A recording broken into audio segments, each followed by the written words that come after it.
কয়েকটা আপনাদেরকে সাজেশন দিচ্ছি বিফোর ইওর ভোট।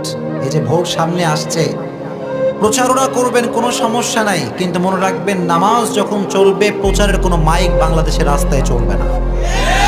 নামাজ যখন হবে your mic will be off, completely off, should be off, off থাকবে। মুসল্লি নামাজ পড়ছে, অমুক ভাই তমুক ভাই ভোট দাও, এই ভোট কখনো আল্লাহর কাছে গ্রহণযোগ্য হতে পারে। নামাজের সময় নামাজ চলবে, চিল্লা এখন ঠিক কিনা? এটা করবেন না। 2 নম্বর সাজেশন, যারা ভোট পেয়ে জয়যুক্ত হবেন মনে রাখবেন এই গদিটা আপনার জন্য আমানত। আমি যদি বক্তা সাহেব এই গদিতে বসে আমানতের খেয়ানত করি, আমাকে কিয়ামতের ময়দান ধরবে একজন, কে? জয়গণ তিনি কে? এজন্য দিস ইজ ইউর আমানা। এজন্য যারা আগামীতে নির্বাচনে বিজয়ী হবেন, আমি কাউকে চিনিও না, আমি ভালোবেসে বলছি, ঠিক কিনা? জনগণের হক আদায় করবে, আল্লাহ যেন তৌফিক দান করে পড়না, আমিন। আরো যে আমিন।